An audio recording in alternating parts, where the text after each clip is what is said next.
हुजूर अकरम सल्लल्लाहु ताला अलैहि वसल्लम का हुक्म है कि ये 3 चीजें सिखाने के लिए फरमाया गया। बहुत अफसोस होता है, अल्लाह तबारक व ताला ने तुम्हें फजूल नहीं पैदा किया, अबस नहीं पैदा किया। आज हमारी जवानी को देखकर कोई मदद के लिए भी पुकारना नहीं चाहता हमें।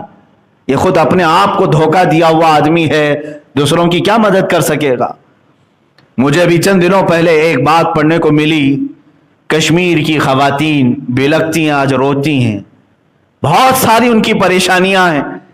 लेकिन एक जमाना था जब इसी सिंध के इलाके से चंद औरतों ने अरब के नौजवानों को पुकारा था। राजा दाबेर सिंह, ये मैं 90 हिजरी की बात कर रहा हूं, आज से 1300 साल पहले तकरीबन राजा दाबेर सिंह की हुकूमत थी। जब कुछ हज पर जाने वाली खवातीन श्रीलंका से निकली, बीच रास्ते में गुंडों ने उन्हें अगवा कर लिया और उनकी इज्जतों से खेलने लगे। तो उन औरतों ने जो हज के लिए निकली थी आवाज दी कि कोई अरब का काफिला हो तो हमारी आवाज खलीफा वक्त तक पहुंचा दे। तो उस वक्त जो ताजिर आए थे, उन ताजिरों ने ये बात सुनी कि कुछ मुसलमान औरतें इस तरह अगवा की जा चुकी हैं, गिरफ्तार हैं। तो वो बात जा करके उस जमाने के हज्जाज बिन यूसुफ गवर्नर के सामने बयान की गई। वो खुद एक जालिम था, लेकिन दरबार में एक नौजवान गुजर रहा था जो उसका भतीजा भी, मोहम्मद बिन कासिम, रुक गया, पूछा कि कहां से खबर लाए हो? कहा सिंध से। ये हिंद और सिंध 2 खित्ते थे हमारे, जो आज कट करके कुछ पाकिस्तान में चला गया, कुछ हिंदुस्तान में। सिंध से हम ये खबर ले आए हैं, वहां कुछ औरतों के साथ जुल्म बर्बरियत का खेल खेला जा रहा है। तो मोहम्मद बिन कासिम ने अरब की उस सरजमीन से आवाज लगाई थी, लब्बैक या उख्ता, ऐ मेरी बहन मैं हाजिर हो रहा हूं, मैं आ रहा हूं। उस वक्त मोहम्मद बिन कासिम ने वक्त के गवर्नर से इजाजत ली और 10,000 नौजवानों का लश्कर लेकर वो सिंध पर हमलावर हुआ। ये सबसे पहला लश्कर था जो हिंदुस्तान में दाखिल हुआ और राजा दाबेर सिंह के साथ मुज़ाकरात हुए, बातचीत हुई। जब हल ना हो सका, वो औरतों को आजाद करने पर आमादा नहीं हुए, तो सिर्फ और सिर्फ इज्जत औरतों की महफूज रखने की खातिर इन नौजवानों ने उनके साथ ऐसा हमला किया कि ये पूरे के पूरे फौज तितर बितर हो गई और गुंडे पकड़े गए, हत्ता कि राजा दाबेर सिंह भी गिरफ्तार हुआ। उन खवातीन को आजाद कराया गया। पहली मर्तबा मोहम्मद बिन कासिम ने परचम इस्लाम हिंद में लहराया।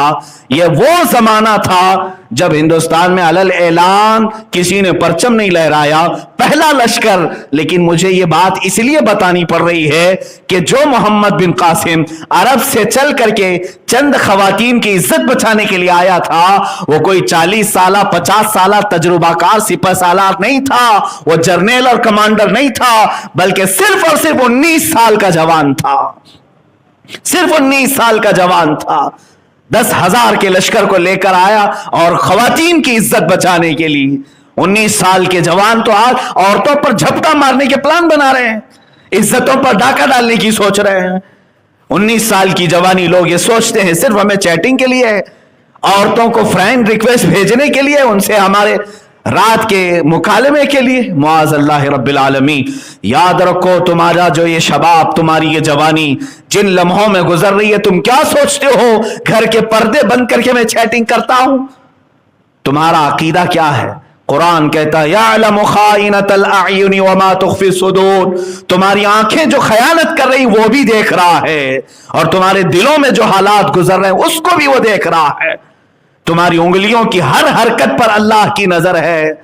जब तुम उठाए जाओगे तो इन तमाम चीजों के साथ उठाए जाओगे। अजीजा ने गिरामी, मैं तो चंद मिसालें पेश करना चाह रहा था कि जिन्होंने अपना मकसद जिंदगी समझा, बरसों हो गए आज हमारे मुआशरे में वो बच्चे ही नहीं पैदा हुए जिन्हें आज अपना मकसद जिंदगी समझ में आया और मुख्तसर सी जिंदगी में इस कायनात में कुछ करके चले जाएं, दुनिया को कोई तोहफा दे करके जाएं। आपको मालूम है आज दुनिया जिन जदीद चीजों का लाभ उठा रही है, ये जितनी टेक्नोलॉजी है, मैं चैलेंज करता हूं इनकी जड़ तक जाओगे तो ये सारी टेक्नोलॉजी जो हदिया किया गया है पूरी दुनिया को, आज इसमें सबसे बड़ा किरदार मुसलमान उलमाए कामिलीन का है। सब मुस्लिम उलमा हैं, सब मुस्लिम उलमा हैं। 100 से ज्यादा मुस्लिम साइंटिस्ट मैं आपके सामने पेश करूंगा जो कायनात में सबसे पहले इजाद करने वाले मौजूद हैं बहुत सारी चीजों के, और आज चुरा करके किसी और के नाम पर ये तख्तियां लगाई गई। आपको क्या खबर, आज पूरी दुनिया मुवासलात के तौर पर यानी सफर के लिए इतना तेज हो चुकी, एरोप्लेन बन गए, हजारों लोग उसमें सफर करने लगे, और इस एरोप्लेन की इजाद के मुतालिक 15वीं सदी के बाद के चंद अंग्रेजों के नाम बताए जाते हैं। नहीं मेरे अजीजों, सबसे पहले इसका तजुर्बा करने वाले हुसैन बिन अब्बास फरनास, अब्बास बिन हुसैन फरनास, ये करतबा में रहने वाला एक ऐसा साइंसदान, कब की बात कर रहा हूं, आज से 1000 साल पहले की बात, आज ये 2020 चल रहा है, वो 1021 1022 का साइंसदान है। जब करतबा की जामा मस्जिद के मीनार से पर लगाकर उकाब के उसने खुद उड़ने की कोशिश की, और पहला वो इंसान है जो हवा में उड़ने का एक तजुर्बा दूर लोगों के सामने पेश किया। ऐसे नहीं कि मीनार से छलांग लगाया, बल्कि तारीख में आज भी रकम है, अब्बास फरनास 10 मिनट तक हवा में उड़ता रहा। इसने नई इजाद की, और उसके 500 साल बाद आकर इस फार्मूले पर तहकीक की गई, और उसके बाद एरोप्लेन बनाया गया। दुनिया को हवाओं में उड़ने का अंदाज भी एक आलिम दीन ने दिया था, एक नौजवान साइंसदान ने दिया था। इब्नुल हैसम का नाम सुना होगा आपने, सबसे पहले बसरियात के इल्म पर किताबें लिखने वाला वो साइंसदान जिसने आंखों के मुतालिक तमाम तफसीलात दर्ज की, बल्कि दुनिया में सबसे पहले कैमरे का तस्वुर देने वाला इब्नुल हैसम है कि रोशनी जितने बारीक हिस्से से अंधेरे कमरे में जाएगी, एक कमरे से कैमरा बनाया गया। इब्नुल हैसम कौन है? एक मुस्लिम साइंसदान। इतना ही नहीं, अबू बकर राजी, ये वो तबीब है जो पूरी दुनिया का फाउंडर है। इल्म तिब में, मेडिकल साइंस में सबसे ज्यादा किताबें लिखने वाला मुस्लिम आलिम दीन अबू बकर जकरिया राजी, जिन्होंने आज से कई 100 साल पहले लोगों को तस्वुर दिया इल्म तिब का। सर्जरी के मामलात पूरी दुनिया में कहीं पर नहीं थे। सबसे पहले अबू बकर राजी ने सर्जरी के तरीके बताए, हॉस्पिटल का निजाम बताया कि हॉस्पिटल कहां बनाया जाए। बगदाद में उन्होंने खलीफा से कहा कि गोश्त के टुकड़े काट करके हर मोहल्ले पर लटकाए जाएं, एक एक लकड़ी में लटकाए गए 10-12 मोहल्लों में, और 3 दिन के बाद वो निकालने लगवाए। इमाम राजी ने देखा कि जो गोश्त का टुकड़ा सबसे लेट खराब हुआ या सूखा, बहुत सारे तो सड़ गए, सूख गए, जो बहुत देर तक सही सलामत था, अबू बकर राजी ने कहा यहां हॉस्पिटल बनाया जाए। कहा क्यों? कहा यहां की आबो हवा जिस्म को जल्दी खराब नहीं होने देती, मरीज को ऐसी जगह रखा जाए जहां की आबो हवा उसके जिस्म को सलामत रखे। यह कॉन्सेप्ट किसने दिया था? अबू बकर राजी ने, जब उनकी उम्र 33 साल की थी। 33 साल की उम्र में बड़े से बड़ी दुनिया को इन्होंने फार्मूले पेश किए। एक दो नहीं मेरे अजीजों, इब्न साआती, लक़ब साआती खुरासानी, एक मशहूर साइंसदान, मिस्र के रहने वाले, और आज से तकरीबन 1200 साल पहले की बात बता रहा हूं, खलीफा हारून रशीद के जमाने, तब इस साइंसदान ने हाथ की घड़ी इजाद की और पूरा प्लैनेट सिस्टम देखने का तरीका इजाद किया। सैयारे गर्दिश कहां करते हैं, ग्रेविटी सिस्टम जो बाद में न्यूटन के लिए पेश किया गया, ये सबसे पहले मुस्लिम आलिम दीन ने पेश किया, कशिश सिकल जिसको कहते हैं। और सबसे पहले अबू बकर राजी ही हैं जिन्होंने केमिकल की दुनिया में सबसे पहले एसिड तैयार किए, सल्फ्यूरिक एसिड, जो आज कीमिया में बुनियाद की हैसियत रखता है। ये तमाम चीजें दुनिया को देने वाले वो मुस्लिम साइंसदान थे। मेरे अजीजों में इनकी मिसालें सिर्फ इसलिए पेश कर रहा हूं कि दुनिया में ये तरक्कियात और दुनिया में जीने के सलीके इस्लाम ने और मुसलमानों ने दिए। आज पूरा का पूरा पलट दिया गया और तुम्हें इतना पीछे धकेल दिया गया कि आज दुनिया तुम्हें तहजीब सिखाने आ रही है। आज तुम्हें मैनेजमेंट डेवलप करने के लिए तरीके सिखाए जा रहे हैं और बहुत सारी चीजें ऐसी हैं कि गुलामी के अंदाज में तुम सीखने के लिए गैरों के दरबार में जा रहे हो। ऐ मेरे अजीजों, आज सबसे बड़ा जो हमारे पास नुकसान हुआ है वो हमारे बच्चों को हमारा माजी ना पढ़ाना, हमारी तारीख ना पढ़ाना। चंद साल और तुम इस तरह आंख बंद करके बैठे रहो, तब उसके बाद बच्चों का हाल ये होगा।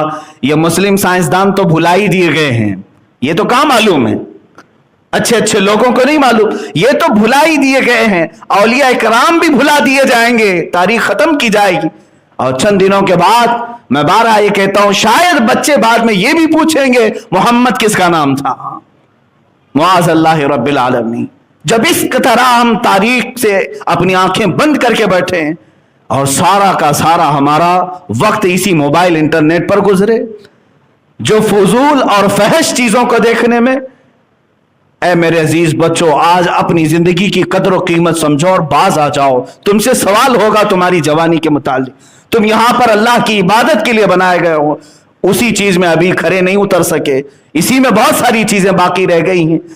इसीलिए शायर ने हुजूर अकरम सल्लल्लाहु तआला अलैहि वसल्लम की बारगाह में ये एक इस्तिगासा के तौर पर यूं कहा था, ऐ खासा ने रसूल वक्त दुआ है, उम्मत पे तेरे वक्त अजब आके पड़ा है। जो पूरी दुनिया को क़ियादत सिखाने के लिए निकला था इस्लाम, वो आज अपने ही देश में गरीबुल गुरबा है। आज जितने मुस्लिम ममालिक हैं वहां की भी हालात यही हैं कि उनके यहां गैस है, पेट्रोल है, डीजल है, न जाने क्या क्या मादनियात हैं, लेकिन निकालने वाले यूरोपियन हैं, अमेरिकी हैं। इन पर इजारादारी पूरी बाहर की कंपनियों की है।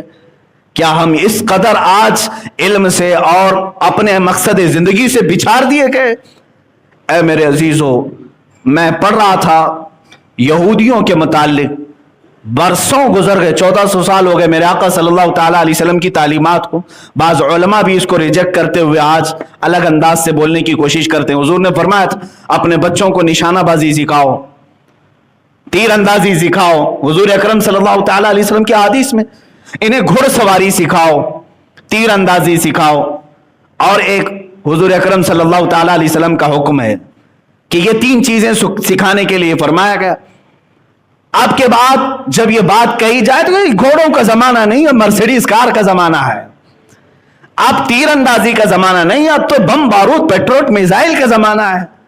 ठीक है, जदीद दुनिया में तुम ये जवाब तो दे सकते हो, लेकिन आज ही की बात मैं बताऊं, इजराइल में आज भी यहूदियों को देखा गया, वहां पर 6 साल के बच्चे को कंपलसरी निशानाबाजी सिखाई जाती है, जबकि उनको मालूम है यह जमाना तीर अंदाजी का नहीं, लेकिन निशानाबाजी क्यों सिखाई जा रही है? घुड़सवारी आज भी सिखाई जा रही है इजराइल में, आज भी। क्या उन्हें नहीं मालूम? वही कारों की इजाद करने वाले लोग हैं बहुत सारे। अजीजा ने गिरामी वकार, मैंने ये महसूस किया, दुनिया की दूसरी कौमें मेरे नबी के फरमान के मकासिद समझ गई और वो हल करने पर अपने बच्चों को आमादा कर लिया, और हम तरक्कियात के नाम पर अपने ही नबी के फरामीन को पीछे छोड़ते चले गए। मैंने शायद इससे कबल भी आपसे कहा था, एक औरत जब हामला हो जाए इजराइल में तो 9 महीने उसकी निगरानी के लिए बजट पास होता है। हामिला औरतों के लिए बजट पास किया जाता है गवर्नमेंट की तरफ से। 9 महीने वो कैसे गुजारेगी? उसे मैथमेटिक्स के टफ फंडे दिए जाते हैं हल करने के लिए कि औरत इनमें अपना वक्त सर्फ करे, उसके पेट में पलने वाला बच्चा ज़हीन पैदा होगा। औरत को हिसाब में पूरा दिन गुजारने के लिए कहा जाता है, बहुत सारी चीजें। और जब पैदा होता है बच्चा, उस वक्त से उसकी प्लानिंग, मास्टर प्लानिंग होती है। हर यहूदी बच्चा बिजनेसमैन बने, हर यहूदी बच्चा टॉप इंजीनियर बने। ये तमाम चीजें उन्होंने अपने बच्चों के साथ किया, इसीलिए मुट्ठी भर होकर पूरी दुनिया पर हुक्मरानी के ख्वाब सोचते।